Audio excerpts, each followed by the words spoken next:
The Tyranids are not born of this galaxy. They came from beyond it, crossing the vast and silent cold where the stars hang impossibly far apart. For countless millennia, they drifted through that emptiness, locked in frozen hibernation, enduring a journey that seems almost unthinkable. What drove them across such distances is unknown. Perhaps their own galaxy had already been stripped bare.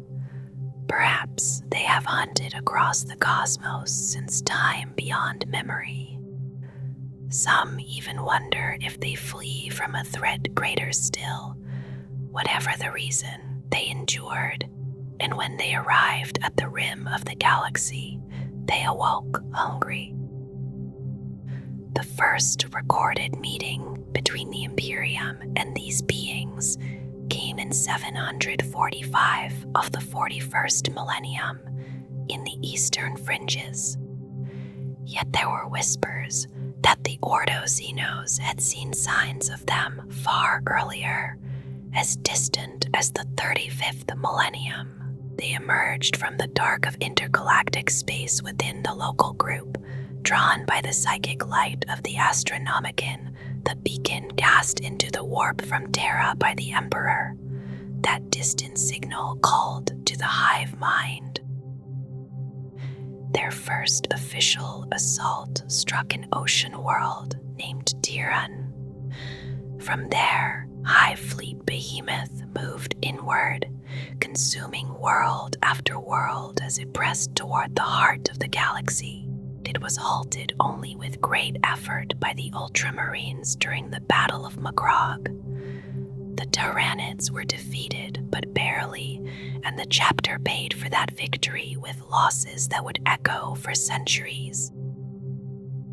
Years later, in 942 of the 41st millennium, Commissar Safas Kane uncovered something unsettling on the ice world of Nusquam Fundamentibus. Deep beneath the frozen surface lay Tyranids in hibernation, remnants of a hive ship that had crashed 7,000 years earlier, long before human settlers arrived. When they stirred, they were destroyed, yet the discovery left the Inquisition troubled. It suggested that the Tyranids may have reached the galaxy even before the Age of the Imperium began.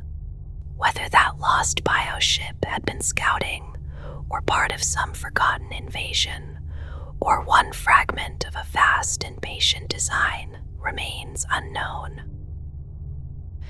In 993 of the 41st millennium, Hive Fleet Kraken entered the galaxy. Unlike the blunt advance of Behemoth, it fractured into countless smaller fleets, each swallowing entire star systems before aid could arrive. The scythes of the Emperor and the Lamenters bore much of the assault, and the scythes were nearly wiped away. Though the Hive Fleet's core was broken at the Battle of Ikar IV and by the Eldari craft world Iandan, splinter fleets slipped free, spreading deep into Imperial space and even brushing the edges of the Tau Empire. Only a few Terran years passed before Hive Fleet Leviathan rose from below the plane of the galaxy, striking upward along the hidden axis of the void. It attacked from two distant points, severing great regions from reinforcement. For a moment it seemed that even Terra might face its full strength. Instead, its path bent toward the Orc Empire of Octarius in the Octarius sector. There, in the war that became known as the Octarian War, the Orcs stalled the swarm. Yet, from those brutal battles, tendrils of Leviathan have begun to emerge once more, stronger than before, having absorbed the fierce genetic material of the Orcoid race. In the final days of the 41st millennium, the greater mass of Hive Fleet Leviathan turned toward Baal, the home of the Blood Angels. The chapter called upon its successor chapters, gathering the Sanguinary Brotherhood to defend their Primarchs' adopted world. Even united, they faced a fleet so vast it seemed endless. As the Great Rift tore across reality, warp storms lashed the Baal system. Upon Baal itself, the Blood Angels fought desperately against the Tyranid swarms. Above them, the immense fleet of Leviathan was torn apart by empiric tempests and consumed by the madness spilling from the warp. On the moon of Baal Prime, demons descended. They fell upon the Tyranid invasion swarms and shattered them. At their head was Kabanda, ancient enemy of the Blood Angels, determined that their destruction would be his alone. The Bloodthirster slew the Tyranid host upon that moon and piled their skulls high in the shape of his dread sigil, leaving a grim message before vanishing back into the warp.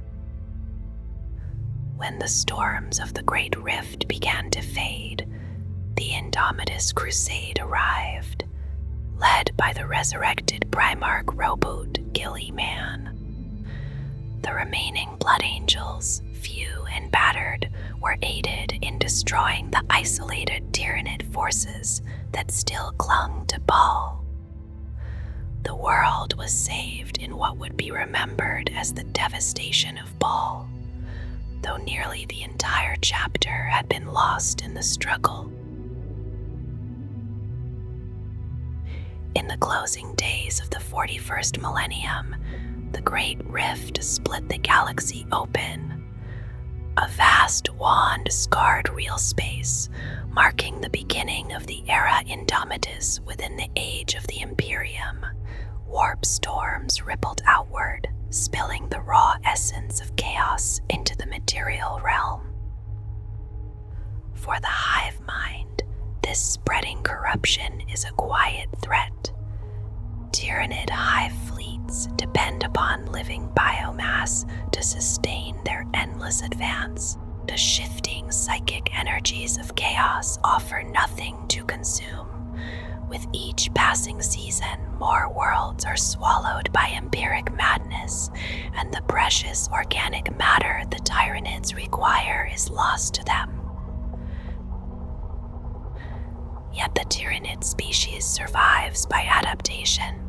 The ancient and timeless awareness of the Hive Mind has already shaped new organisms and altered its hunting patterns to endure this changing galaxy. After the defeat at Baal, what remained of Hive Fleet Leviathan began a sweeping offensive along the southern border of the Segmentum Solar. As it pressed ever closer toward Holy Terra, Primarch Gillyman dispatched dozens of newly founded Primaris Marine chapters to confront the threat in the growing fires of the Third Tyrannic War. Tyranids exist in countless genera, each one shaped and reshaped by the will of the Hive Mind. Their evolution is not slow or accidental. It is guided, deliberate, and constant. Biomatter is drawn back into vast reclamation pools, broken down into nutrient broth, and from that living substance new organisms are born, or older forms are altered to meet whatever threat stands before them. Among them stand the Hive Tyrants, immense and powerful, towering over lesser creatures. They guide the swarm as living conduits of synaptic control, their minds deeply entwined with the greater consciousness. They are gifted in psychic force and in physical combat, striking at range or tearing apart foes up close. Some bear wings and descend from above. Though they seem to embody the Hive Mind itself, their destruction does not weaken it. The presence remains vast and undiminished. Broodlords move differently. They are the pinnacle of the genus Stealer strain, often the first to set foot upon a doomed world. Silent and lethal, they infiltrate, slipping close to the enemy before violence erupts. They guide the hidden cults formed in secret, directing their attacks with cold intelligence. Should one fall, another pure strain will, in time, grow into its place. Close to the Hive Tyrant stand the Tyrant Guard, bred only to defend. They are massive, resilient, and nearly impossible to bypass. Though blind, they are wholly directed by the synapse they serve. Some believe their flesh carries the genetic remnants of defeated Space Marine chapters, though such claims are denied and condemned. Tyranid Warriors advance as synaptic foot soldiers, larger than Gaunts, yet smaller than the towering Tyrants.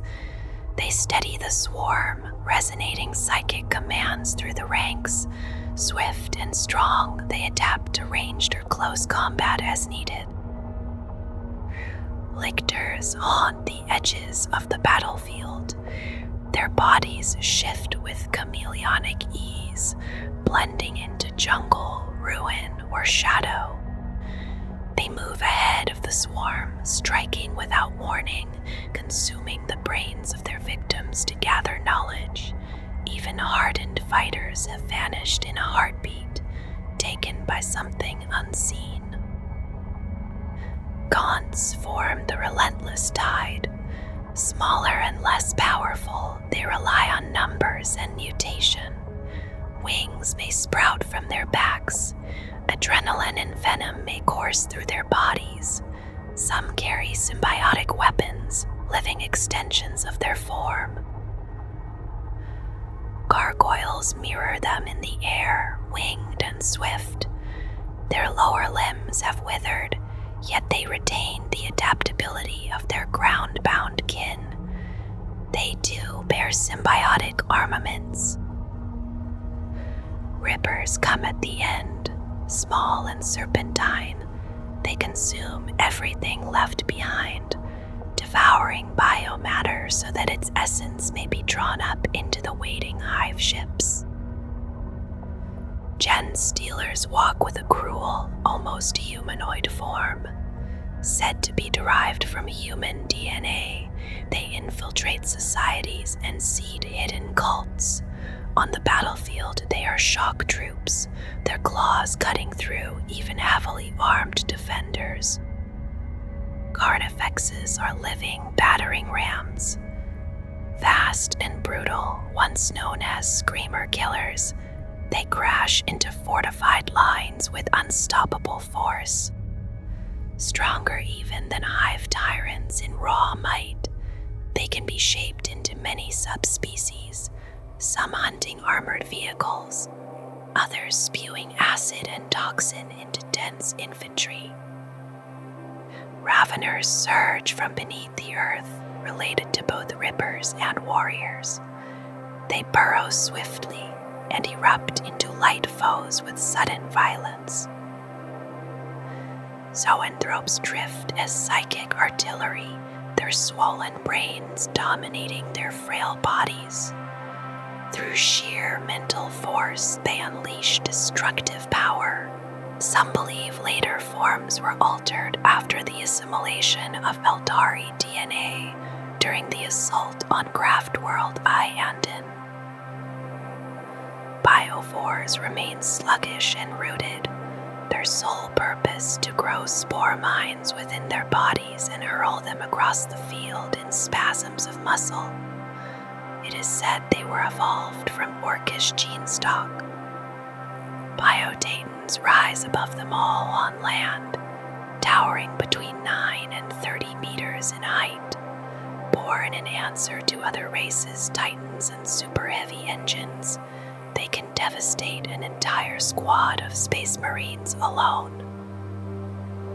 Deep within the hive ships dwell the Norn-Queens, gargantuan and immense.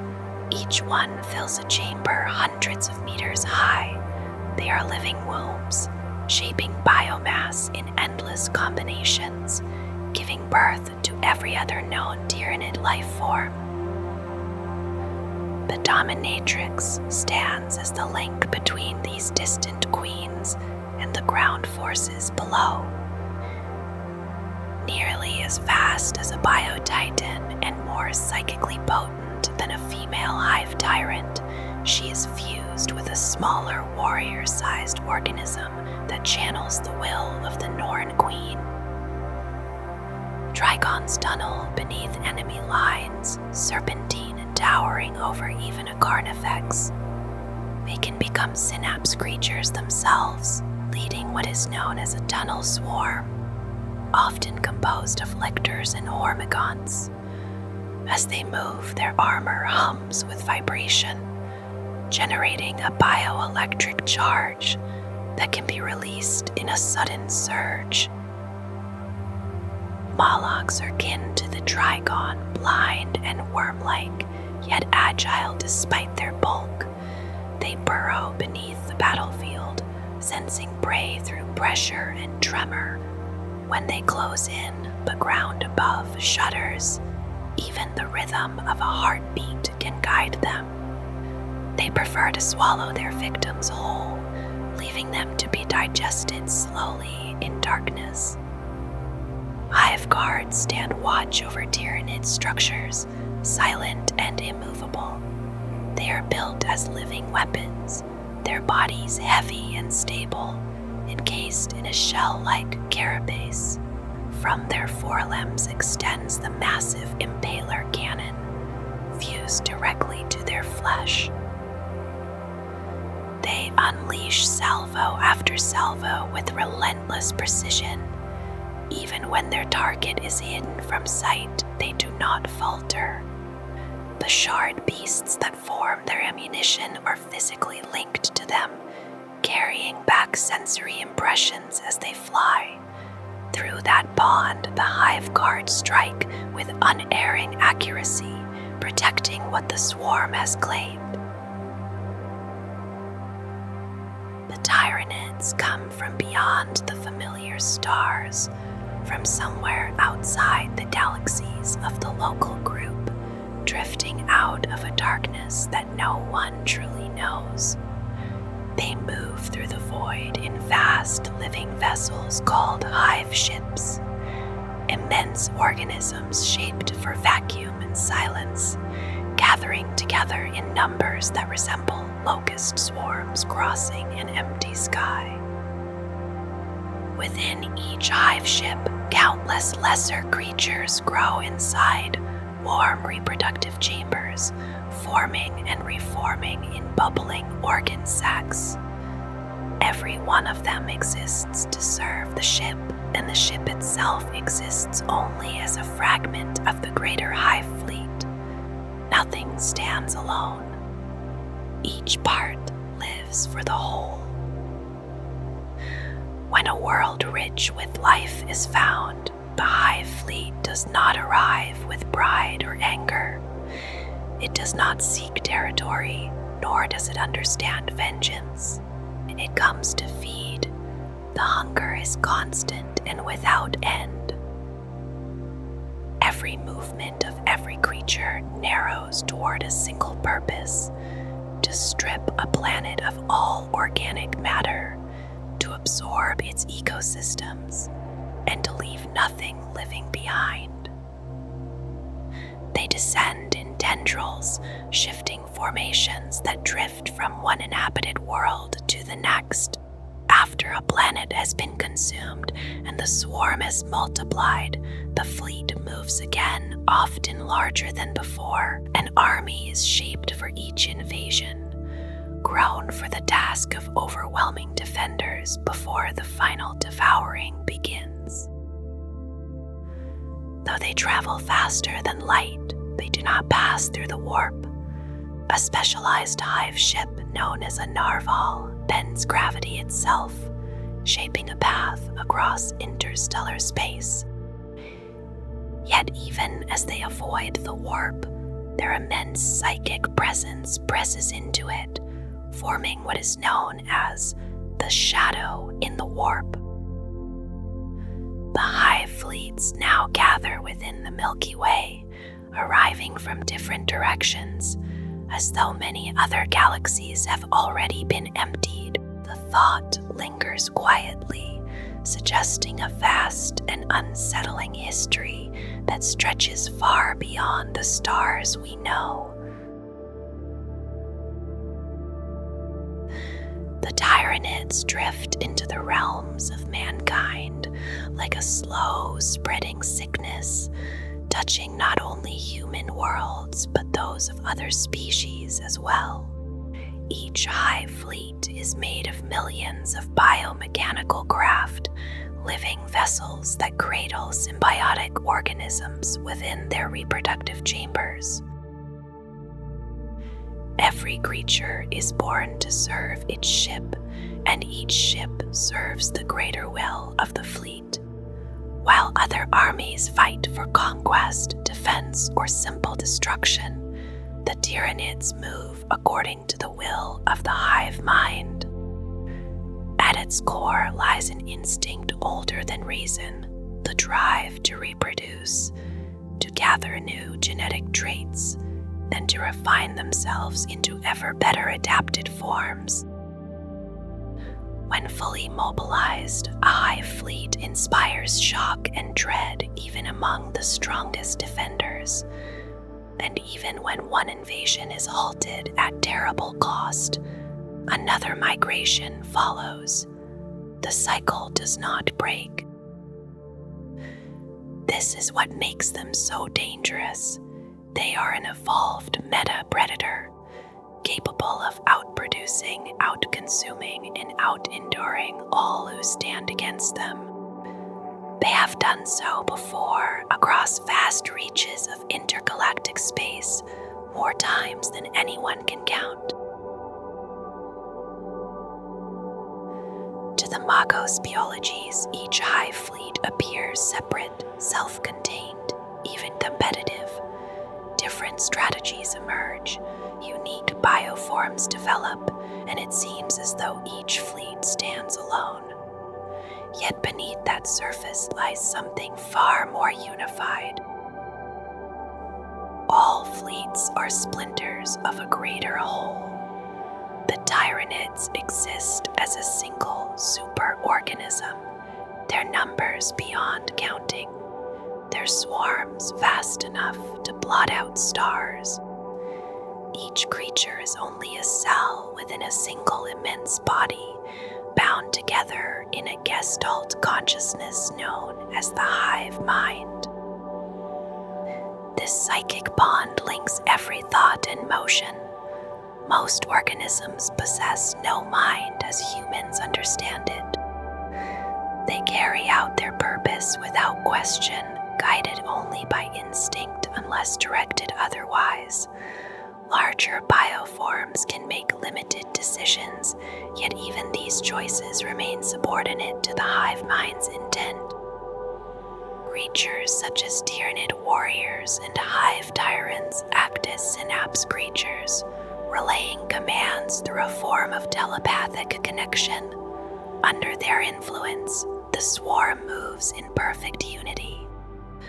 Should they fall, lesser organisms often slip into animalistic behavior, their links severed. For this reason, there is never only one commander. Many synapse creatures stand throughout the swarm, ensuring that the will of the Hive Mind remains unbroken. Before a Hive Fleet arrives, a presence spreads outward through the warp. Entire star systems fall silent, swallowed by psychic static that disrupts travel and communication. This is the shadow in the warp, and it signals that invasion is near. Whether it is deliberate or merely a byproduct of the Hive Mind's vast awareness is unknown. What is certain is the fear it brings. Defenders feel a heavy dread settle over them, a quiet despair that seeps into every corner of a world. For highly psychic species such as the Eldari, and for unfortunate psychers caught within its reach, the effect intensifies. If they attempt to use their powers, the noise grows unbearable. A billion alien thoughts scrape against their minds, and many are driven toward madness, muttering words in a tongue too strange to form. Among the Imperium of Man, whose interstellar travel depends on astropaths and navigators, the shadow in the warp becomes one of the most lethal aspects of the Tyranid threat. Worlds are cut off from aid, isolated and alone. By the time the shadow falls, it is already too late. Those planets must stand on their own or perish beneath the swarm. All Tyranids share a common psychic bond called the synapse. Through it, the swarm thinks and moves as a single super-organism, achieving a coordination that would otherwise be impossible. From the smallest feeder organisms to the microbes that break down fresh biomass, from rooted flora like forms to the vast tendrils of the hive fleets, every being holds a place within the will of the hive mind. Lesser creatures act without conscious thought, performing their tasks as instinctive animals, plants, or bacteria. Larger and more complex forms possess the ability to make limited decisions shaped by circumstance. Even so, they remain small threads in a far greater tapestry of distributed awareness, always connected, always guided. The Tyranid swarms do not follow a single chain of command. Instead, they form a synaptic web, a network of psychic influence and feedback that binds fleets, broods, and planetary swarms together. Within this web stand the synapse creatures, beings whose altered brains function like psychic routers and hubs. They regulate and coordinate the immense collective consciousness, preventing chaos within a mass organism that can span distances larger than most planets. If these localized nodes are destroyed, the swarm may falter. Some creatures revert to more basic behaviors, and groups may split into smaller packs capable of limited cooperation. Even so, the web reforms where it can. These synapse creatures are potent psychers, yet how their activity avoids drawing the attention of demons of chaos and other predatory entities of the warp remains unknown, perhaps forever beyond human understanding. Tyranid hive fleets do not rely on the warp as Imperial vessels do, yet their advance through the galaxy is swift. Within the emptiness between stars, they achieve superluminal travel through a small and fragile bioship known as the Narval. Unlike other bioships, the Narval carries little in the way of defense. A thin carapace shields it, and clusters of delicate spines at its bow gather gravimetric and electromagnetic signals from across immense distances. Through these senses, it locates distant star systems. In ways not fully understood, it manipulates the gravity of its origin system and creates a compressed space-time corridor. Through this corridor, the fleet crosses the gulf between stars. Near strong gravitational forces, however, this method fails, and the fleet must slow to more conventional biological propulsion. The final approach to a system can take years, even decades, yet the movement remains steady and relentless. Sometimes the narval's manipulation of gravity brings unintended consequences. Worlds may experience earthquakes, solar flares, and tidal waves during the fleet's transit. These disasters only weaken resistance. By the time the swarm emerges in orbit and the first mycetic spores descend, defenders are already strained and unprepared. The Tyranids often begin their conquest in silence. Long before a hive fleet darkens the void above a world, space hulks and drifting derelict craft carry hidden passengers. Gen stealers infest these abandoned vessels, learning every corridor and chamber, then slipping into a state of self-induced hibernation as they wait.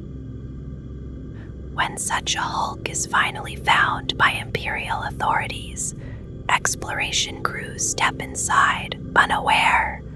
The Gen stealers strike swiftly. Some are slain, yet at least one survivor is always left alive, implanted with a seed that carries specially engineered Tyranid DNA. The infestation does not kill. Instead, the virus alters the victim quietly, stirring powerful urges through the stimulation of hormones. The altered DNA settles into the host's germ cells, and any child born of this union becomes a Gen-stealer hybrid. Through a psychic bond, that hybrid commands the complete loyalty of its parents. Over time, the hybrids breed and multiply within the wider population until a Gen-stealer cult takes root. As numbers grow, the cult spreads through political and social structures, placing its members within government and military ranks. At the same time, the hybrids are joined by a smaller psychic gestalt known as the Brood Mind. Together, they emit a collective signal through the warp, a steady beacon that calls to the approaching Tyranid Hive Fleet. When the fleet draws near, the cult moves openly. By now, it may number in the millions.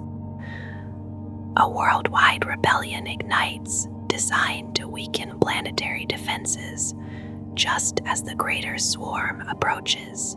From orbit, the Hive Fleet seeds the world with Tyranid organisms that begin reshaping climate, surface, and ecosystems, preparing everything for consumption. If victory comes, the fleet descends without hesitation. The atmosphere is inhaled, the seas are drunk dry. All organic biomass is consumed until only a lifeless sphere of rock remains, stripped clean. On the battlefield, Tyranid tactics rest on overwhelming numbers. They seek to outnumber their foe 50-1, overrunning opposition in close combat and closing with relentless speed. Though they possess few ranged weapons, their sheer mass and their devotion to close combat brings slaughter, especially under the direction of a capable commander. They do not communicate with other intelligent species. In their perception, they stand above other life forms, as humanity stands above the livestock it consumes. There is no reasoning with them, no appeasement, no surrender. To face the Tyranids is to accept a simple truth: kill or be consumed. Across vast regions of the galaxy, life has already been stripped away. With each passing daring year, hive fleets push deeper into populated space, and even as defenders gather their strength, more fleets emerge from the intergalactic void, awakening from eons-long slumber. The Hive Mind gathers momentum as more Tyranids rise and remember their ancient purpose: to feed, to grow, to survive, and to evolve. The Tyranids do not shape their vessels or weapons from metal or plastic as other intelligent races of the Milky Way galaxy do. Instead, they grow them. Through gene splicing and bioengineering, they fashion their starships and armaments from the organic biomatter taken from the worlds they consume. Everything they bring to war is alive in its own way. Each weapon, each gland, each projectile is a bioengineered organism born of the same terrible graft. Even the spores that choke a planet's skies are living things, as are the grotesque spires that thrust upward from tortured ground when an invasion begins. Their warrior organisms are creatures of visceral horror. They move with implacable purpose, their razor-sharp claws able to tear a man apart in a single heartbeat. From their bodies grow grotesque biocannons that fire hungry, parasitic projectiles, burrowing into flesh as if driven by instinct alone. Within the Hive Fleets, every weapon and every projectile is a living biomorph, shaped from the reconstituted biomatter of earlier conquests. There is no mechanical technology among them. In its place stands an advanced biotechnology, capable of crafting organic equivalents to every tool, every weapon, every form of ammunition known to other intelligent species. These beings exist in deep symbiosis. Flesh fuses with flesh until it becomes difficult to see where one creature ends and another begins. A warrior beast does not merely carry its weapon, it grows from it, the living armament and extension of its own body, a seamless instrument of slaughter. Because of this bioconstruct nature, they are a dreadful foe to face. Their armies hold a creature suited to every aspect of warfare, and those forms can be altered and regrown in a short span of time. A hive fleet may reshape itself as needed, adapting with quiet inevitability. In this way, it can unleash a vast throng of ferocious alien monsters.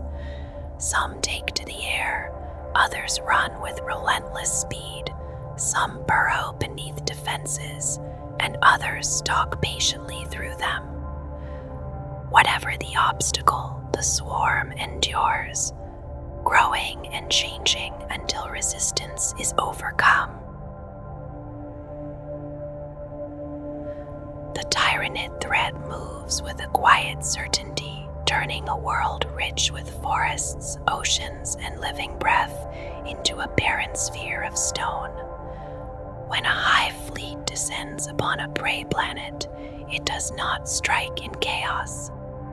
It unfolds in measured stages, each one deliberate. With every passing wave, new shapes arrive, living weapons formed only to despoil and to end life. The sky darkens with their descent, and in only a handful of solar days, the thriving world is stripped clean. Every trace of organic matter is gathered, broken down, and taken.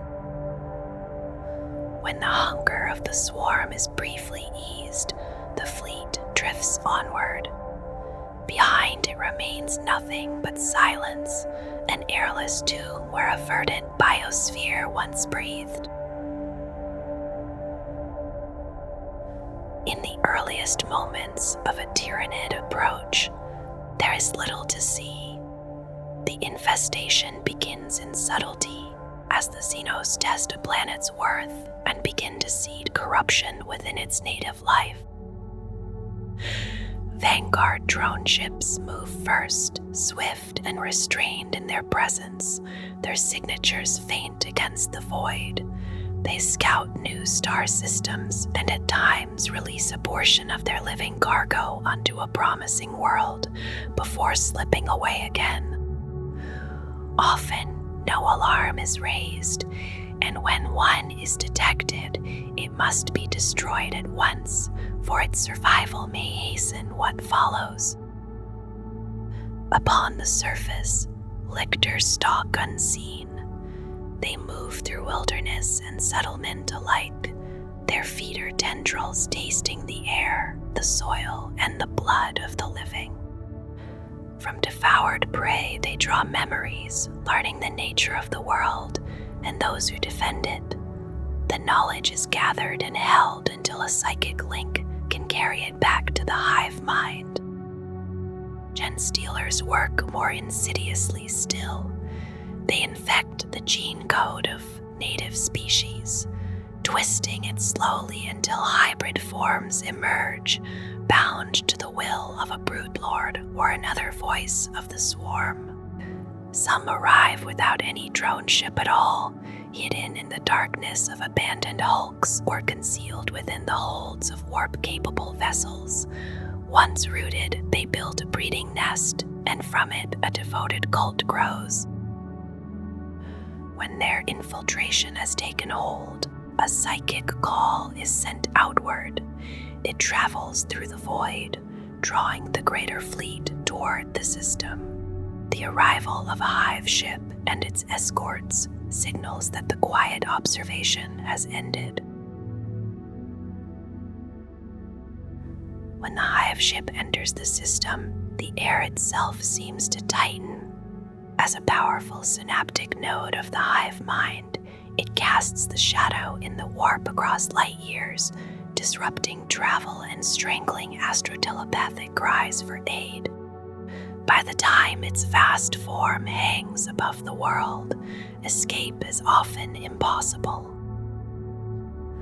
From its depths fall countless mycetic spores, descending like a living storm. Some carry microscopic organisms that alter the atmosphere, the oceans, and the soil, reshaping complex molecules into forms more useful to the swarm.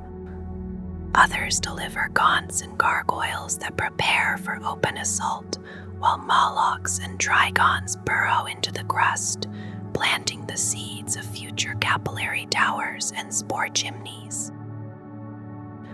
Below, Genestealers and Lictors cast aside secrecy. With knowledge already gained, and with hybrids placed among the population, they strike at officers and communications hubs. Confusion spreads, and a Genestealer cult can fracture defenses from within. There remains a narrow hope in this phase. If the hive ship is destroyed, the fleet may lose cohesion and fall into disarray. Mycetic spores can be intercepted, lessening the number of war organisms that reach the surface. Yet the hive mind adapts swiftly, and only decisive action can prevent the infestation from becoming irreversible. Once a foothold is secured, resistance is met with overwhelming force. Endless swarms of Gaunts, Gargoyles, and Genestealers surge across land, sea, and sky. Among them stride Carnifexes, Tyrannifexes, and towering Hierophant Bio-Titans, their presence shaking the ground. The swarm spreads in vast fronts that stretch for hundreds of kilometers. Behind them, capillary towers thrust upward from the crust, consolidating absorbed biomass and breeding fresh warriors. Though rooted like immense growths, these towers extend tendrils that draw in plants, smaller creatures, and even the unseen life of the air.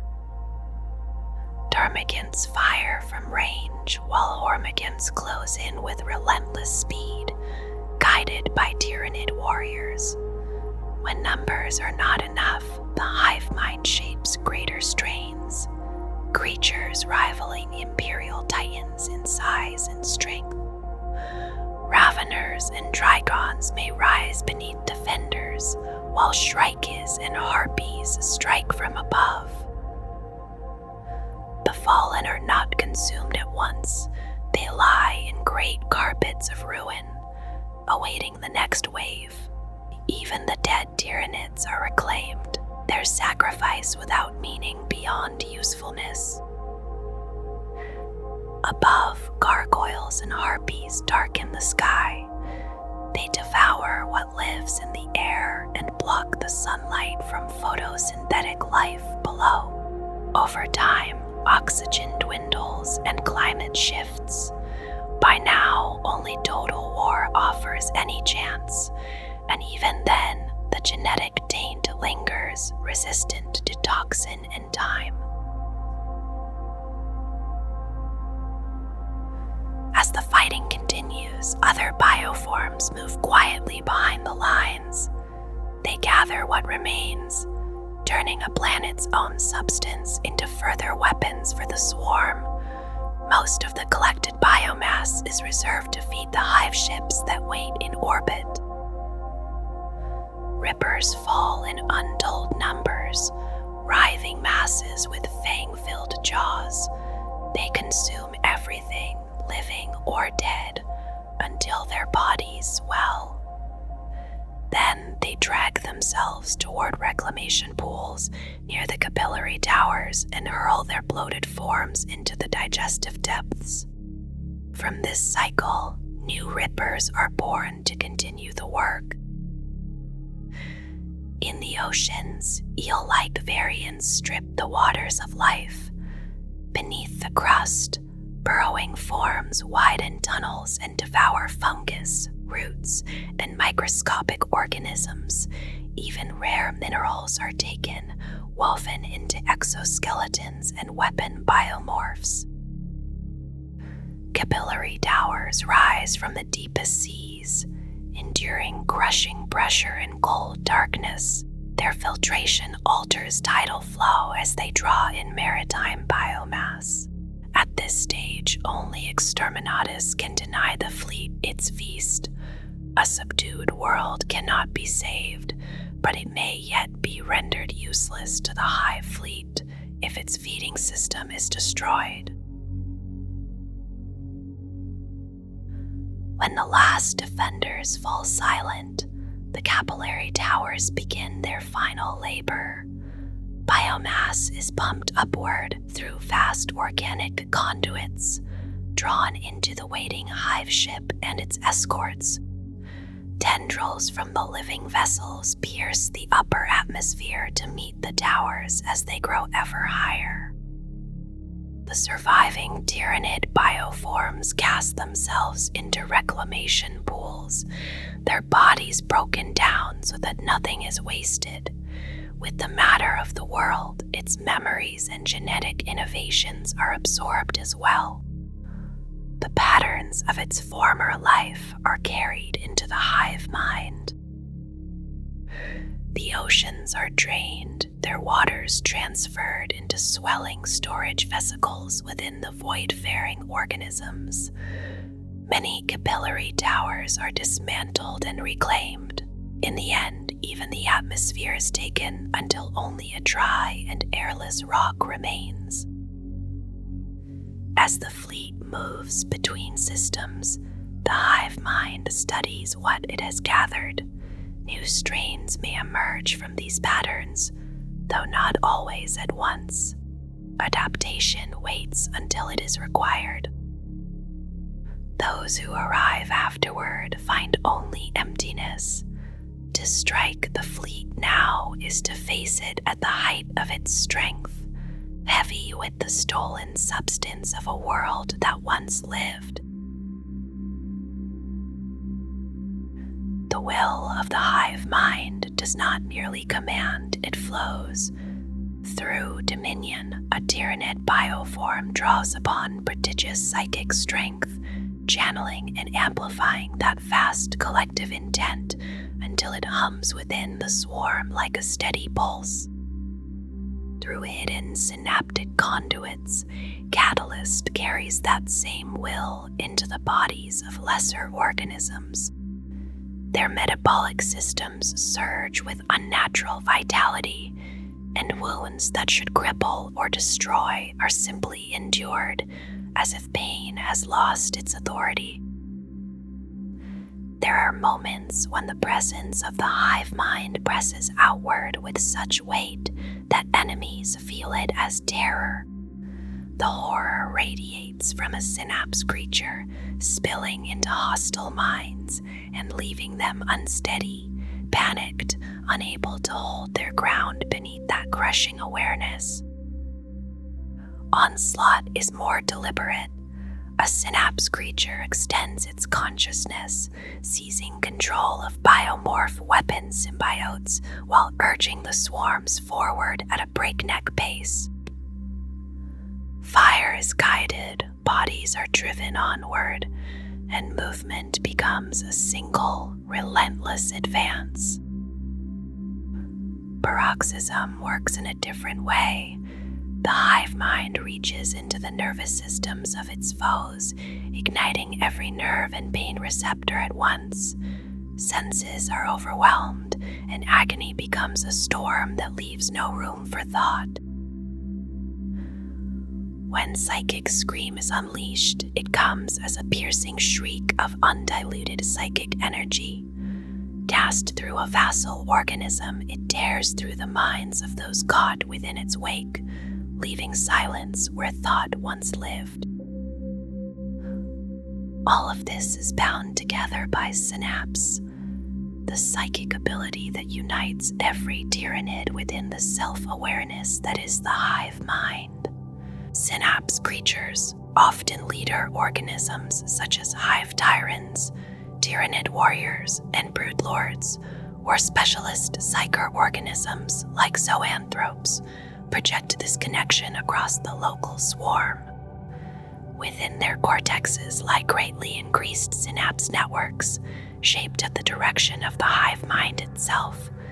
They act as conduits and nodes, extending control and order to any troop within psychic range. Without that guiding presence, most bioforms drift back into a feral and instinctive state. Yet some, such as gen stealers, can generate a similar gestalt among their cultists known as the Brood Mind, and they function just as well without synapse creatures as they do beneath their influence. And then there is Warp Blast.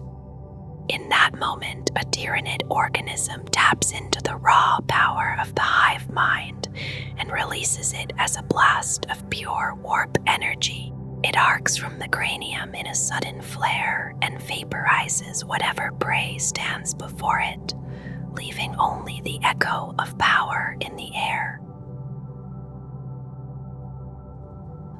The bio-artifacts of the Tyranids are spoken of in hushed tones, rare symbiotic organisms and biomorphs that seem almost singular in their existence. It is believed that only one of each moves within a given Tyranid force, and perhaps only one of each exists at all, though this is a fragile hope held by the galaxy's indigenous intelligent species. During the destruction of Thyrax, a dread beast led the assault, and upon it rested a pair of fang-lined pincers, known as the maw claws of Thyrax. These symbiotic claws did more than tear apart those who dared resist. As they consumed the fallen, they absorbed memory itself, drawing in knowledge from their prey, growing ever more aware with every life ended.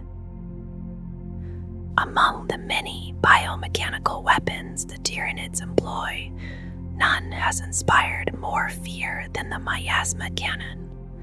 It resembles other venom cannons in form, yet what it releases is far worse.